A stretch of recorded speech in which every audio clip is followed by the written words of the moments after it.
MA previous के प्रिय बच्चों, आज हम आपको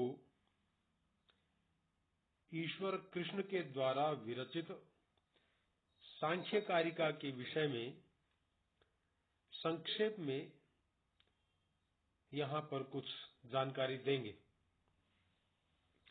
आप सबको सबसे पहले यह ज्ञात होना चाहिए कि ईश्वर कृष्ण ने सांख्य कारिका नामक ग्रंथ का विरचन किया था और ईश्वर कृष्ण का समय 200 ईस्वी के आसपास माना जाता है।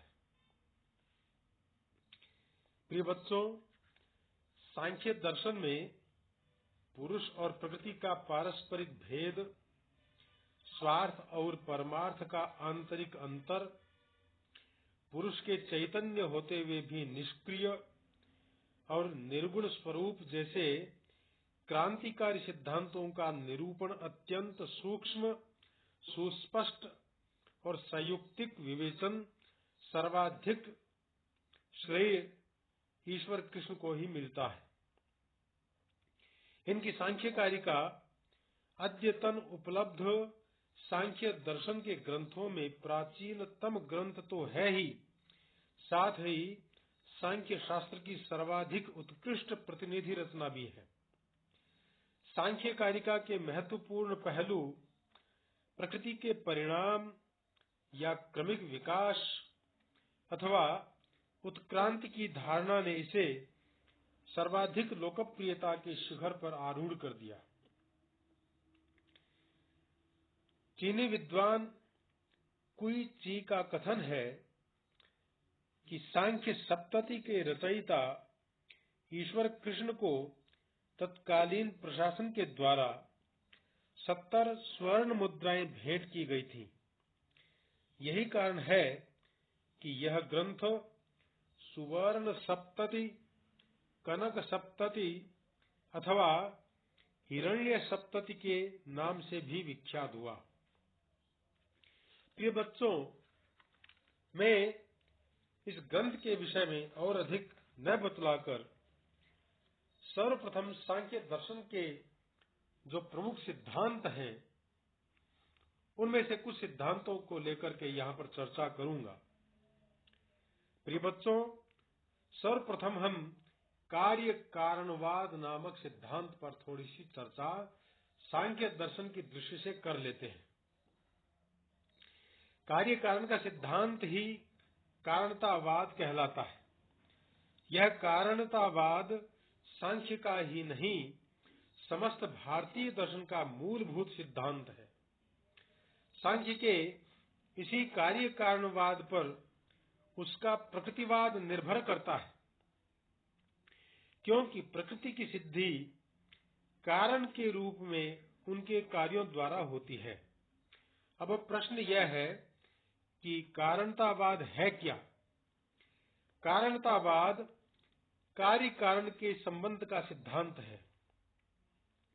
इस सिद्धांत के अनुसार कोई भी कार्य अकारण नहीं होता, प्रत्युत प्रत्येक कार्य का उसके पीछे कोई न कोई कारण अवश्य होता है।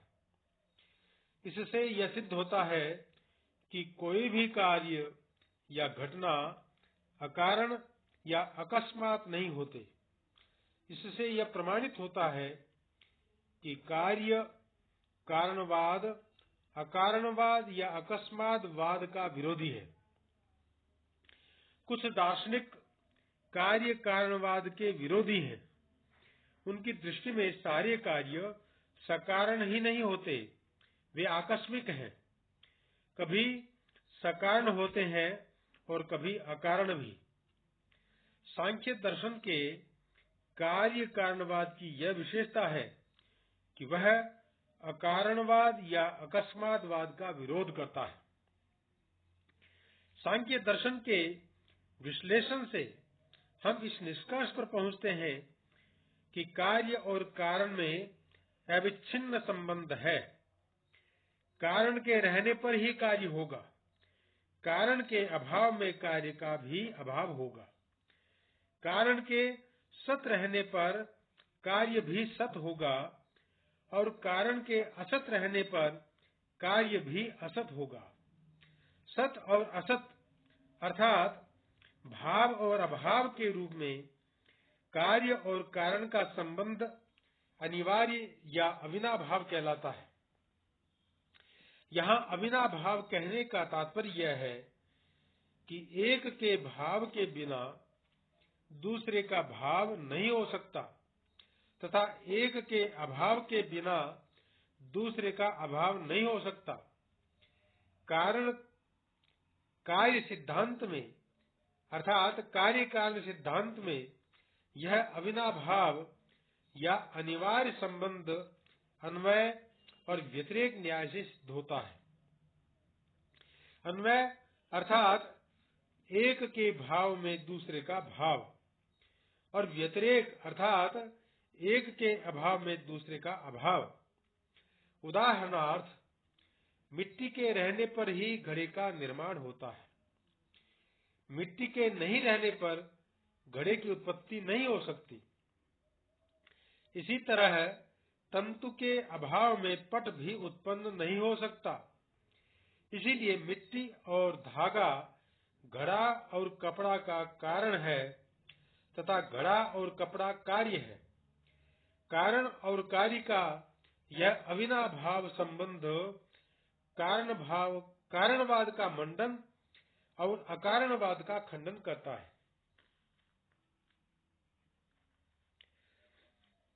कार्य कारणवाद की दृष्टि से सांख्य दर्शन की तत्व मीमांसा अपने ढंग की अकेली किंतु विशिष्टता संपन्न है। इसने अपने 25 तत्वों को कार्य कारणवाद की दृष्टि से 4 खंडों में विभक्त कर दिया है। प्रथम खंड है, कुछ तत्व ऐसे हैं जो सबके कारण तो हैं पर स्वयं किसी के कारण नहीं होते, जैसे प्रकृति। द्वितीय, कुछ तत्व ऐसे होते हैं जो कार्य ही है, किसी से उत्पन्न तो होते हैं पर किसी अन्य को उत्पन्न नहीं करते, जैसे विकृति। तृतीय, कुछ तत्व कार्य कारण दोनों होते हैं, वे किन्हीं तत्वों से उत्पन्न भी होते हैं तथा कुछ तत्वों के उत्पादक भी होते हैं, जैसे प्रकृति और विकृति। चतुर्थ, कुछ तत्व कार्य कारण संबंध शून्य होते हैं, न वह कार्य होता है न कारण ही, जैसे न प्रकृति और न विकृति। सांख्य सम्मत 25 तत्व हैं।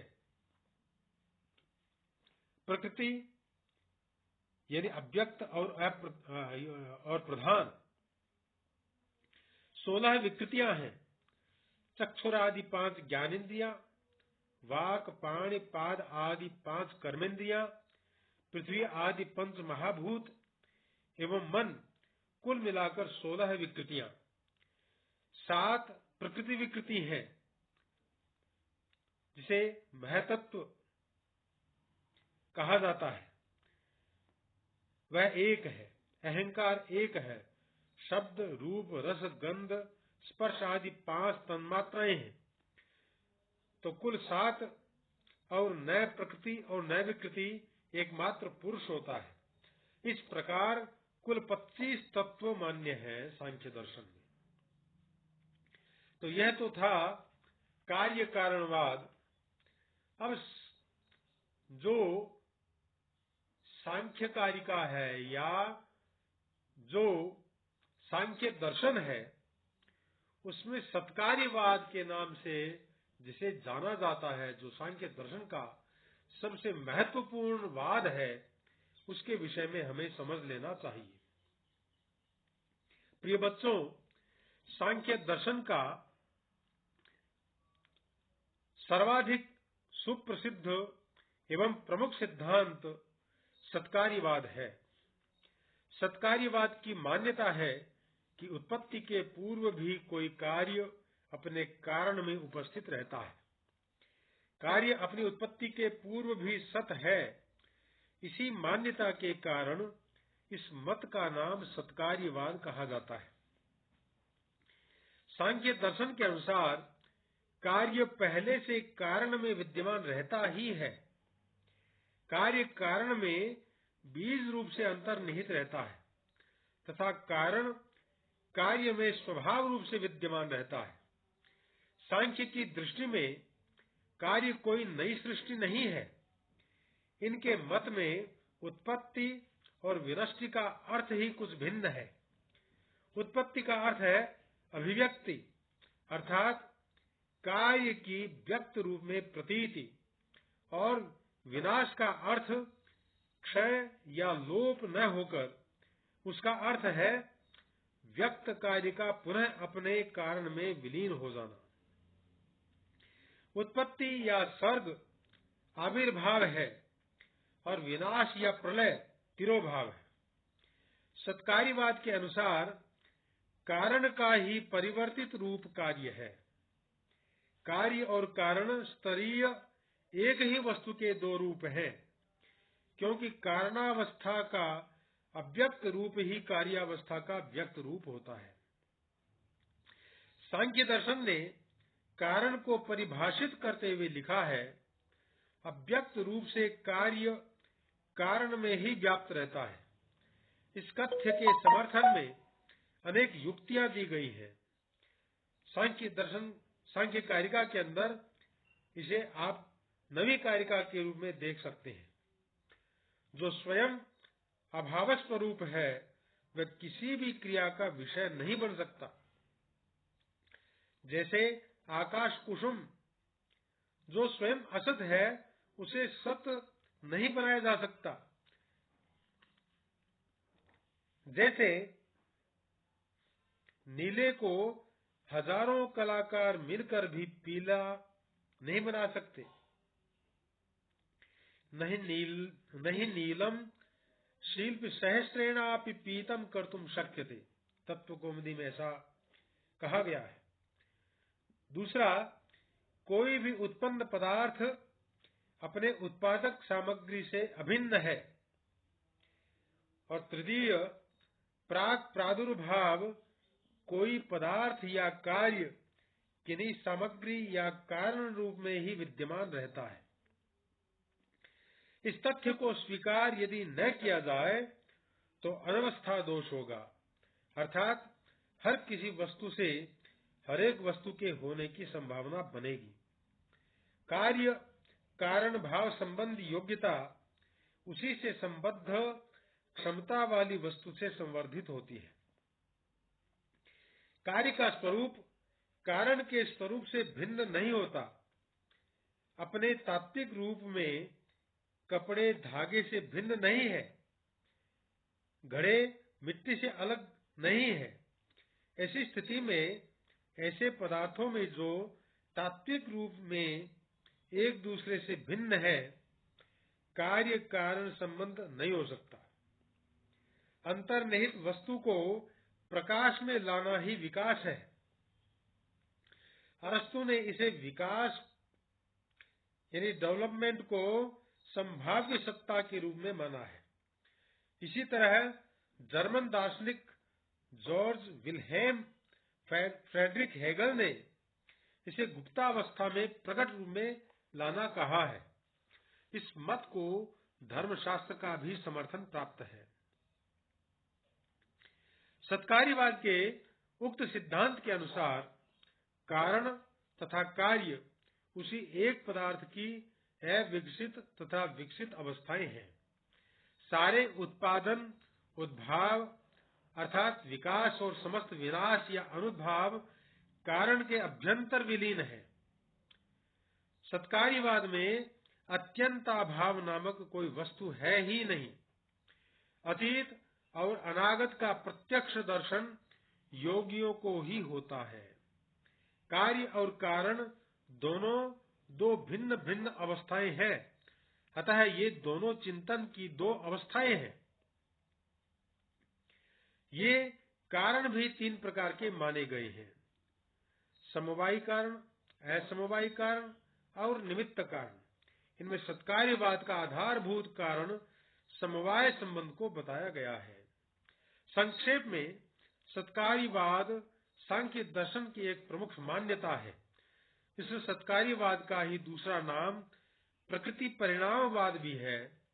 इसके अनुसार प्रकृति प्रलयावस्था में बीज रूप से अथवा अव्यक्त रूप से समस्त दृष्टि को आत्मलीन कर लेती है और सर्गावस्था में कार्य रूप में उन्हें व्यक्त करती है। कार्य कोई नई सृष्टि नहीं, वह तो कारण ही कार्य रूप में मात्र अभिव्यक्ति है। सांख्य दर्शन ने सत्कार्यवाद की सिद्धि हेतु कुछ कारण दिए हैं, युक्तियां दी हैं, जिनके बारे में हम आपको अगले वीडियो में बताएंगे। अस्तु, आज हम इस वीडियो को यहीं संपन्न करते हैं। जयतु संस्कृतम, जयतु भारतम।